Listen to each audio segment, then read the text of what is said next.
Hello. In case you haven't seen my other videos, my name is Rob. I am an American guy who ordained as a Buddhist monk in the Thai forest tradition for almost 10 years, and I also spent about 4 years living in Thailand. And during those years in Thailand, I was actually already pretty much fluent in the language because I had spent years learning the language when I was still at a monastery in California. And this video is about how I went about doing that. The first step, as for many people I think, was trying to find some book for beginners on the language, and that was aptly titled Thai for Beginners, which is a book by Benjawan Phumsan. At the time her last name was Becker. And it's a pretty good book just for getting down like the most basic stuff. It gives you some like basic sentences, some basic vocabulary, and teaches you the alphabet of the Thai language. I'll say outright that I'm not a fan of the transliteration that's used by many books, because I think you should try to get away from transliteration from Thai into English, like writing Thai words in English. Get away from that as soon as you can, because that will really sabotage your efforts learning to read, speak, and write Thai fluently. Maybe not write, but read Thai fluently. When it comes to building up your foundation in Thai, I found it helpful to really build up a vocabulary. I know that a lot of people will emphasize trying to like memorize sentences. I personally didn't find that too helpful. I prefer to focus on more getting some of the grammar down pat, using the sentences I was learning to learn that grammar, and then building up a vocabulary of some of the most commonly used words so that I could just construct my own sentences rather than having to rely on like these pre-made sentences which I might not even understand the structure of. So I would recommend getting a hold of like a couple good Thai dictionaries. Again, preferably ones that aren't using a whole lot of transliteration, ones that have the definitions of the Thai words written in Thai. That's very helpful. And another resource which I would highly recommend is a good Thai grammar book, the best of which I came across is Thai Reference Grammar, The Structure of Spoken Thai. This book covers everything that I've seen covered in other Thai grammar books, but this really just brings everything together. And it does have transliteration. Again, I recommend not making use of that. And using this book, I was able to take all of the random vocabulary words that I was learning and then learn how to put them together into a sentence that was coherent, that made sense. So definitely get yourself a couple good Thai dictionaries and this grammar book. It's the grammar book that I found most helpful. So after you've gone through your basic beginner Thai book, you have your dictionaries, you have your book for grammar. The next step would be to really get into making a whole lot of flashcards. This is something that I found very helpful and which I wish I found about earlier on. I didn't learn about it until I came across a book recommended to me by a friend called Fluent Forever, which talks about like the spaced repetition system for really getting stuff drilled into your head, letting it sink in deep, and using that with flashcards, which in this system that the author goes over is just, there are different levels. I mean, you can have multiple flashcards for the same word. I tended to just go with the method of having the picture on one side and then the Thai word on the other side, and I would just go back and forth between those. So I would usually only have one card for each word. So I'd have the picture, and then I would try to guess what Thai word was being described on the other side of the card. And the way I came up with these flashcards is I used some word frequency lists.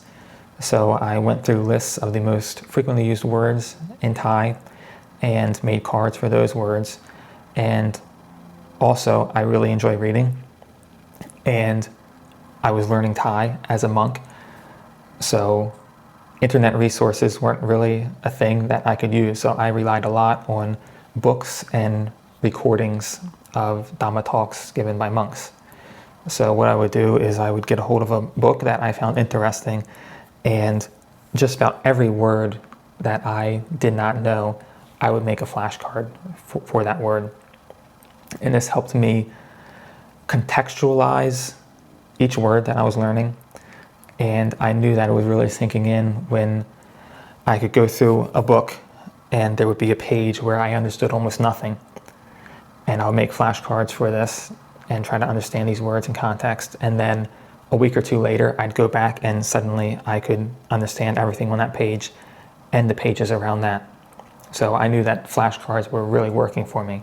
I wasn't just learning basic touristy sentences that would be pretty hard to use in real life, I think, because usually people aren't just coming up to you saying these sentences that you've drilled into your memory and then you can just speak your memorized response back to it. That's not really how a conversation works in any language.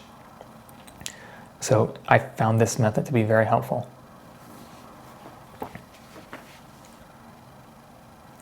So during the process of learning Thai, there were dozens of books that I went through reading, gathering vocabulary for.